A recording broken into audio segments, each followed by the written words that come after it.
আসসালামু আলাইকুম ওয়া রাহমাতুল্লাহি ওয়া বারাকাতুহু। প্রিয় দিনী ভাই ও বোনেরা, এর আগের পর্বে অর্থাৎ 10ম পর্বের দ্বিতীয় খণ্ডে জেনেছি আল্লাহ রসুল সাল্লাল্লাহু আলাইহি সাল্লামকে হত্যা করার অঙ্গীকার করেছিল আবু জাহেল এবং ইহুদিদের সেই ঐতিহাসিক 3টি প্রশ্ন ও তার জবাব নিয়ে। আজকের এই ভিডিও হতে চলেছে বনু হাসিম ও বনু মুত্তালিবের সাথে পূর্ণাঙ্গ বয়কট নিয়ে। এই দুই গোত্রদ্বয়কে মুশরিকরা সম্পূর্ণভাবে নিষিদ্ধ ঘোষণা করে এবং এক অঙ্গীকারনামা কাবা ঘরের দেওয়ালে টাঙিয়ে রাখে। তারপর এই গোত্রদ্বয় কিভাবে তারা জীবনের সঙ্গে সংগ্রাম করে বেঁচে থাকে, কত দুঃখ দুর্দশার মধ্যে দিন অতিবাহিত হতে থাকে এবং শেষ পর্যন্ত কিভাবে তারা উৎপীড়নের বয়কট থেকে ফিরে আসে ইত্যাদি ঘটনা অবশ্যই জানব ইনশাআল্লাহ। তার আগে যারা চ্যানেলটি সাবস্ক্রাইব করেননি তারা সাবস্ক্রাইব করে পাশে থাকা বেল আইকন প্রেস করে সঙ্গে থাকুন। যেহেতু এটা ধারাবাহিক সিরিজ আকারে পরিবেশন হচ্ছে, তাই নবীজির সম্পূর্ণ জীবনী জানতে আগের পর্ব ও খণ্ডগুলি দেখার অনুরোধ রইল। চলুন কথা না বাড়িয়ে আরম্ভ করছি 11তম পর্বের প্রথম খণ্ড, পূর্ণাঙ্গ বয়কট, অত্যাচার উৎপীড়নের অঙ্গীকার। মুশরিকদের সকল চেষ্টা প্রচেষ্টা যখন ব্যর্থ হলো, তারা দেখতে পেল যে বনু হাসিম ও বনু মুত্তালিবের মুসলিম ও কাফির সকলের সম্মিলিতভাবে রাসূলুল্লাহ সাল্লাল্লাহু আলাইহি সাল্লামকে সাহায্য দানের অঙ্গীকার করেছে।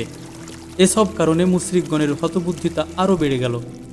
পূর্বলিখিত সিদ্ধান্ত মোতাবেক মুশরিকগণ মুহাসাব নামক উপত্যকায় খৈফে বনি কিনাহার ভিতরে একত্রিত হয়ে সর্বসম্মতভাবে অঙ্গীকারবদ্ধ হল যে বনু হাসিম এবং বনু মুত্তালিবের সাথে ক্রয় বিক্রয়, সামাজিক কার্যকলাপ, অর্থনৈতিক আদান প্রদান, কুশল বিনিময় ইত্যাদি সব কিছুই বন্ধ রাখা হবে। কেউ তাদের কন্যা গ্রহণ করতে কিংবা তাদের কন্যা দান করতে পারবে না। তাদের সঙ্গে উঠা বসা, কথোপকথন, মেলামেশা, বাড়িতে যাতায়াত ইত্যাদি কোনো কিছুই করা চলবে না। হত্যার জন্য রাসূলুল্লাহ সাল্লাল্লাহু আলাইহি সাল্লামকে যতদিন তাদের হাতে সমর্পণ না করা হবে ততদিন পর্যন্ত এই নিষেধাজ্ঞা বলবৎ থাকবে। মুশরিকগণ এ বর্জন বা বয়কটের দলিল স্বরূপ একটি অঙ্গীকারনামা সম্পাদন করে, যাতে অঙ্গীকার করা হয়েছিল যে তারা কখনো বনু হাসিমের পক্ষ হতে কোনো সন্ধি চুক্তির প্রস্তাব গ্রহণ করবে না এবং তাদের প্রতি কোনো প্রকার ভদ্রতা বা শিষ্টাচার প্রদর্শন করবে না, যে পর্যন্ত তারা রাসূলুল্লাহ সাল্লাল্লাহু আলাইহি সাল্লামকে হত্যার জন্য মুশরিকগণের হাতে সমর্পণ না করবে, সে পর্যন্ত এ অঙ্গীকারনামা বলবৎ থাকবে। ইবনে কাইয়ুমের বর্ণনা সূত্রে বলা হয়েছে যে এ অঙ্গীকার পত্রখানা লিখেছিলেন মানসুর বিন ইকরিমা বিন আমির বিন হাসিম। কেউ কেউ উল্লেখ করেছেন যে এ অঙ্গীকারনামা লিখেছেন নজর বিন হারিস, কিন্তু সঠিক কথা হচ্ছে এ অঙ্গীকারনামার সঠিক লেখক ছিলেন বাগিজ বিন আমির বিন হাসিম। রাসূলুল্লাহ সাল্লাল্লাহু আলাইহি সাল্লাম তার প্রতি বদদুয়া করেছিলেন, যার ফলে তার হাত পক্ষাঘাতগ্রস্ত হয়ে গিয়েছিল। যাই হোক, এ অঙ্গীকার স্থিরীকৃত হলো এবং অঙ্গীকারনামাটি কাবার দেওয়ালে ঝুলিয়ে দেওয়া হলো, যার ফলে আবু লাহাব ব্যতীত বনু হাসিম এবং বনু মুত্তালিবের কি কাফের কি মুসলিম সকলেই আতঙ্কিত হয়ে সিয়াবে আবু তালিব গিরি সংকটে গিয়ে আশ্রয় গ্রহণ করেন। এ ঘটনা সংঘটিত হয়েছিল নবুয়ত 7ম বর্ষের মুহররম মাসের প্রারম্ভে চাঁদ রাত্রিতে। তবে এ ঘটনা সংঘটনের সময়ের ব্যাপারে আরও মতামত রয়েছে। 3 বৎসর সিয়াবে আবু তালিব গিরি সংকটে অন্তরানিবস্থা। এ বয়কটের ফলে বনু হাসিম ও বনু মুত্তালিবের লোকজনদের অবস্থা অত্যন্ত কঠিন ও সঙ্গীন হয়ে পড়ল। খাদ্যশস্য এবং অন্যান্য প্রয়োজনীয় দ্রব্য সামগ্রী আমদানি ও পানীয় সরবরাহ বন্ধ হয়েছিল, কারণ খাদ্যশস্য ও অন্যান্য প্রয়োজনীয় দ্রব্য সামগ্রী যা মক্কায় আসত মুশরিকগণ তা তাড়াহুড়া করে ক্রয় করে নিত। এ কারণে গিরিসংকটে অবরুদ্ধের অবস্থা অত্যন্ত করুণ হয়ে পড়ল। খাদ্যাভাবে তারা গাছের পাতা, চামড়া ইত্যাদি খেতে বাধ্য হলো। কোনো কোনো সময় তাদের উপবাসেও থাকতে হতো। উপবাসের অবস্থা এরূপ হয়ে যখন মর্মবিদারক কণ্ঠে ক্রন্দন করতে থাকত, তখন গিরিসংকটে তাদের নিকট জিনিসপত্র পৌঁছানো প্রায় অসম্ভব পড়েছিল, যা পৌঁছত তাও অতি সংগোপনে। হারাম মাসগুলো ছাড়া অন্য কোনো সময়ে প্রয়োজনীয় জিনিসপত্র সংগ্রহের উদ্দেশ্যে তারা বাইরে যেতে পারতেন না।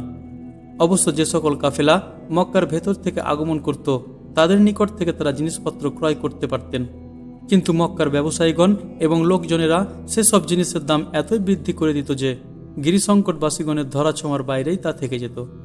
খাদিজা রাদিয়াল্লাহু আনহা এর ভ্রাতুষ্পুত্র হাকিম বিন হিজাম কখনো কখনো তার ফুফুর জন্য গম পাঠিয়ে দিতেন। এক দিবস আবু জাহেলের সঙ্গে সাক্ষাৎ হয়ে গেল। সে খাদ্যশস্য নিয়ে যাওয়ার ব্যাপারে বাধা দিতে উদ্যত হল, কিন্তু আবুল বখতারি এ ব্যাপারে হস্তক্ষেপ করল এবং তার ফুফুর নিকট খাদ্য প্রেরণে সাহায্য করল। এদিকে আবু তালিব রাসূলুল্লাহ সাল্লাল্লাহু আলাইহি সাল্লাম সম্পর্কিত সর্বক্ষণ চিন্তিত থাকতেন। তার নিরাপত্তা বিধানের কারণে লোকেরা যখন নিজ নিজ শয্যায় শয়ন করত, তখন তিনি রাসূলুল্লাহ সাল্লাল্লাহু আলাইহি সাল্লামকে নিজ শয্যায় শয়ন করার জন্য পরামর্শ দিতেন।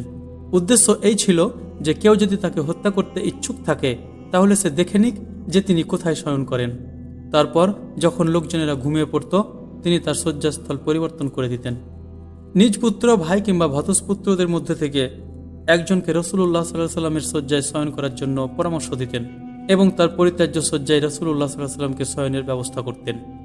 এই অবরুদ্ধ অবস্থা সত্ত্বেও হজের সময় নবী করিম সাল্লাল্লাহু আলাইহি সাল্লাম এবং অন্যান্য মুসলিমগণ গিরিসংকট থেকে বাইরে বেরিয়ে আসতেন এবং হজব্রত পালনে আগত ব্যক্তিগণের সঙ্গে সাক্ষাৎ করে তাদের নিকট ইসলামের দাওয়াত পেশ করতেন। সে সময় আবু লাহাবের কার্যকলাপ যা ছিল সে সম্পর্কে ইতিপূর্বে আলোচনা করা হয়েছে। অঙ্গীকারনামা বিনষ্ট। এরূপ অবর্ণনীয় সংকটময় অবস্থায় দীর্ঘ 2-3 বছর অতিক্রান্ত হল।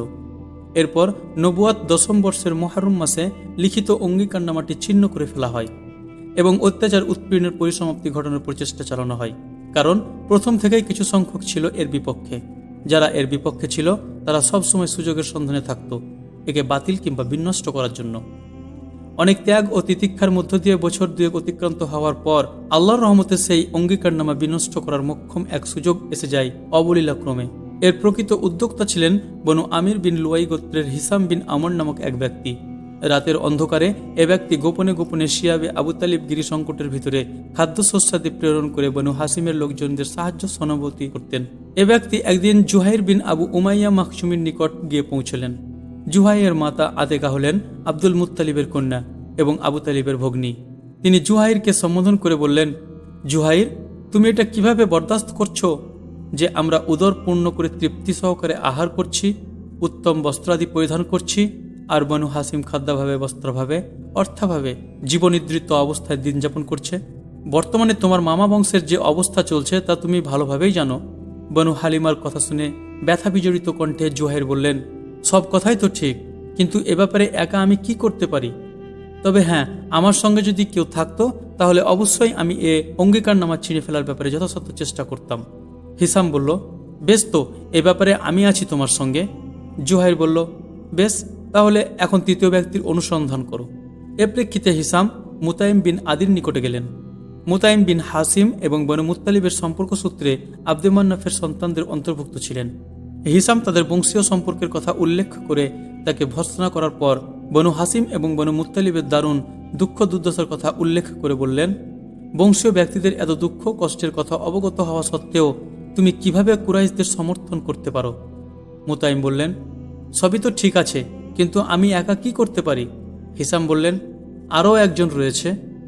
মুতাইম জিজ্ঞাসা করলেন, সে কে? হিসাম বললেন, আমি। মুতাইম বললেন, আচ্ছা, তবে তৃতীয় ব্যক্তির অনুসন্ধান করো। হিসাম বললেন, এটাও করেছি। বললেন, সে কে? উত্তরে বললেন, জুহাইর বিন আবি উমাইয়া। মুতাইম বললেন, আচ্ছা, তবে এখন চতুর্থ ব্যক্তির অনুসন্ধান করো। এ প্রেক্ষিতে হিসাম বিন আমর আবুল বুখতারি বিন হাসিমের নিকট গেলেন এবং মুতাইমের সঙ্গে যেভাবে কথাবার্তা হয়েছিল তার সঙ্গেও ঠিক একইভাবে কথাবার্তা হলো। তিনি বললেন, আচ্ছা, এর সমর্থক কেউ আছে কি? হিসাম বললেন, হ্যাঁ। তিনি জিজ্ঞাসা করলেন, কে? হিসাম বললেন, জুহাইর বিন আবি উমাইয়া, মুতাইম বিন আদি এবং আমি। তিনি বললেন, আচ্ছা, ঠিক আছে, তবে এখন পঞ্চম ব্যক্তির খোঁজ করো। এভাবে হিসাম জামা বিন আসওয়াদ বিন মুত্তালিব বিন আসাদের নিকট গেলেন এবং তার সঙ্গে কথাবার্তা বললেন। বনু হাসিমের আত্মীয়তা এবং তাদের প্রাপ্যসমূহের কথা স্মরণ করিয়ে দিলেন। তিনি বললেন, আচ্ছা, যে কাজের জন্য আমাকে ডাক দিচ্ছ সে ব্যাপারে আরও কি কারো সমর্থন আছে? হিসাম হ্যাঁ সূচক উত্তর করে সকলের নাম বললেন। তারপর তারা সকলে হাজুনের নিকট একত্রিত হয়ে এ মর্মে অঙ্গীকারবদ্ধ হলেন যে কুরাইশগণের অঙ্গীকারপত্রখানা অবশ্যই ছিঁড়ে ফেলতে হবে। জুহাইর বললেন, এ ব্যাপারে আমি সর্বপ্রথম মুখ খুলব। পূর্বের কথা মতো পরদিন প্রাতে সকলে মজলিসে উপস্থিত হলেন। জুহাইর শরীরে একজোড়া কাপড় ভালোভাবে লাগিয়ে উপস্থিত হলেন। প্রথমে তিনি 7 বার বাইতুল্লাহ প্রদক্ষিণ করে নিলেন। তারপর সমাবেত জনগণকে সম্বোধন করে বললেন, ওহে মক্কাবাসীগণ, আমরা তৃপ্তি সহকারে উদরপূর্ণ করে খাওয়া দাওয়া করব, উত্তম পোশাক পরিচ্ছদ পরিধান করব, আর বনু হাসিম ধ্বংস হয়ে যাবে? তাদের সঙ্গে ক্রয় বিক্রয় এবং আদান প্রদান বন্ধ করে দেওয়া হয়েছে। আল্লাহর শপথ, আমি ততক্ষণ পর্যন্ত বসে থাকতে পারি না যতক্ষণ ওই অন্যায় ও উৎপীড়নমূলক অঙ্গীকারপত্রখানা ছিঁড়ে ফেলা না হচ্ছে। আবু জাহাল মসজিদুল হারামের নিকটেই ছিল। সে বলল, তুমি ভুল বলছো, আল্লাহর শপথ, তা ছিঁড়ে ফেলা হবে না। প্রত্যুত্তরে জামা বিন আসওয়াদ বলে উঠল, আল্লাহর কসম, তুমি অধিক ভুল বলছো। কিসের অঙ্গীকারপত্র? ওটা লেখার ব্যাপারে আমাদের কোনো সম্মতিই ছিল না, আমরা ওতে সন্তুষ্টও ছিলাম না। অন্যদিকে আবুল বুখতারি সহযোগী হয়ে বলে উঠল, জামা, ঠিকই বলেছ, এ অঙ্গীকারপত্রে যা লেখা হয়েছিল তাতে আমাদের সম্মতি ছিল না এবং এখনও তা মান্য করতে আমরা বাধ্য নই। এরপর মুতাইম বিন আদি বললেন, তোমরা উভয় ন্যায্য কথা বলেছ, এর বিপরীত কথাবার্তা যারা বলছো তারাই ভুল বলছো। আমরা এ প্রতিজ্ঞাপত্র এবং ওতে যা কিছু লেখা রয়েছে তা হতে আল্লাহর সমীপে অসন্তোষ প্রকাশ করছি। ওদের সমর্থনে হিসাম বিন আমরও অনুরূপ কথাবার্তা বললেন। এদের আলাপ ও কথাবার্তা শুনে আবু জাহেল বলল, বুঝেছি, এসব কথা আলাপ আলোচনা করে বিগত রাত্রিতে স্থির করা হয়েছে এবং এ সংক্রান্ত পরামর্শ এই স্থান বাদ দিয়ে অন্যত্র কোথাও করা হয়েছে। ওই সময় আবু তালিব ও পবিত্র হারামের এক প্রান্তে উপস্থিত ছিলেন। তার আগমনের কারণ হচ্ছে আল্লাহ তাআলা রাসূলুল্লাহ সাল্লাল্লাহু আলাইহি সাল্লামকে এ অঙ্গীকারপত্র সম্পর্কে এ সংবাদ দিয়েছিলেন যে তার জন্য আল্লাহ তাআলা এক প্রকার কীট প্রেরণ করেছেন, যা অন্যায় ও উৎপীড়নমূলক এবং আত্মীয়তা বিনষ্টকারী অঙ্গীকারপত্রটির সমস্ত কথা বিনষ্ট করে দিয়েছে। শুধুমাত্র আল্লাহর নাম অবশিষ্ট রয়েছে। নবী করিম সাল্লাল্লাহু আলাইহি সাল্লাম তার চাচা আবু তালিবকে এই কথা বলেছিলেন এবং তিনিও কুরাইশগণকে এ কথা বলার জন্য মসজিদুল হারামে আগমন করছিলেন। আবু তালিব কুরাইশগণকে লক্ষ্য করে বললেন, আল্লাহর তরফ থেকে আমার ভ্রাতুষ্পুত্রের নিকট সংবাদ এসেছে যে আপনাদের অঙ্গীকারপত্রটির সমস্ত লেখা আল্লাহ প্রেরিত কীটেরা নষ্ট করে ফেলেছে, শুধু আল্লাহর নামটি বর্তমান আছে। এ সংবাদটি আপনাদের নিকট পৌঁছানোর জন্য আমার ভ্রাতুষ্পুত্র আমাকে প্রেরণ করেছেন। যদি তার কথা মিথ্যা প্রমাণিত হয় তাহলে তার ও আপনাদের মধ্য থেকে আমি সরে দাঁড়াবো, তখন আপনাদের যা ইচ্ছা হয় করবেন। কিন্তু তার কথা যদি সত্য প্রমাণিত হয় তাহলে বয়কটের মাধ্যমে আপনারা আমাদের প্রতি যে অন্যায় অত্যাচার করে আসছেন তা থেকে বিরত হতে হবে। এ কথায় কুরাইশগণ বললেন, আপনি ইনসাফের কথাই বলছেন। এদিকে আবু জাহেল এবং লোকজনদের মধ্যে বাগযুদ্ধ ও বচসা শেষ হলে মুতাইম বিন আদি অঙ্গীকারপত্রখানা ছিঁড়ে ফেলার জন্য উঠে দাঁড়ালো। তারপর সেটা হাতে নিয়ে সত্যি দেখা গেল যে এক প্রকার কীট লেখাগুলোকে সম্পূর্ণরূপে নষ্ট করে দিয়েছে। শুধু বিস্মিকা আল্লাহুমা কথাটি অবশিষ্ট রয়েছে এবং যেখানে যেখানে আল্লাহর নাম লেখা ছিল শুধু সেই লেখাগুলি অবশিষ্ট রয়েছে, কীটে সেগুলো খায়নি। তারপর অঙ্গীকারপত্রখানা ছিঁড়ে ফেলা হলো এবং এর ফলে বয়কটেরও অবসান ঘটল। রাসূলুল্লাহ সাল্লাল্লাহু আলাইহি সাল্লাম এবং অন্যান্য সকলে সিয়াবে আবু তালিব থেকে বাইরে বেরিয়ে এলেন। মুশরিকগণ নবী করিম সাল্লাল্লাহু আলাইহি সাল্লামের নবুয়তের এক বিশেষ নিদর্শন প্রত্যক্ষ করে চমৎকৃত হলো, কিন্তু তা সত্ত্বেও তাদের আচরণের ক্ষেত্রে কোনোই পরিবর্তন সূচিত হলো না, যার উল্লেখ এ আয়াতে করিমায় রয়েছে। কিন্তু তারা যখন কোনো নিদর্শন দেখে তখন মুখ ফিরিয়ে নেয় আর বলে, এটা তো সেই আগের থেকে চলে আসা জাদু। তাই মুশরিকগণ বিমুখ হয়ে গেল এবং সিও কুফুরে তারা আরও কয়েক ধাপ অগ্রসর হয়ে গেল। আল কমার 54 আয়াত 2। এতক্ষণ আপনারা শুনলেন 11তম পর্বের প্রথম খণ্ড, যার শিরোনাম ছিল পূর্ণাঙ্গ বয়কট। দ্বিতীয় খণ্ড নিয়ে পরের ভিডিওতে আবারও ফিরে আসবো ইনশাআল্লাহ। সেখানে আলোচনা হবে বয়কট উঠিয়ে নেওয়ার পর শেষবারের মতো কুরাইশ প্রতিনিধি তথা মুশরিকগণ আবু তালিবের কাছে এসে আল্লাহ রসুল সাল্লাল্লাহু আলাইহি সাল্লামের সামনেই কিছু একটা সমাধান করবে, কারণ আবু তালিবও শারীরিকভাবে ভেঙে পড়েছেন ও বৃদ্ধ অবস্থায় পতিত হয়েছেন। এখন তাদের আলোচনা কি হবে এবং কি সিদ্ধান্ত নেবে, পুরো ঘটনাটি নিয়ে পরের ভিডিওতে ফিরে আসবো ইনশাআল্লাহ। এখান থেকে বিদায় জানিয়ে শেষ করছি। আসসালামু আলাইকুম ওয়া রাহমাতুল্লাহি ওয়া বারাকাতুহু।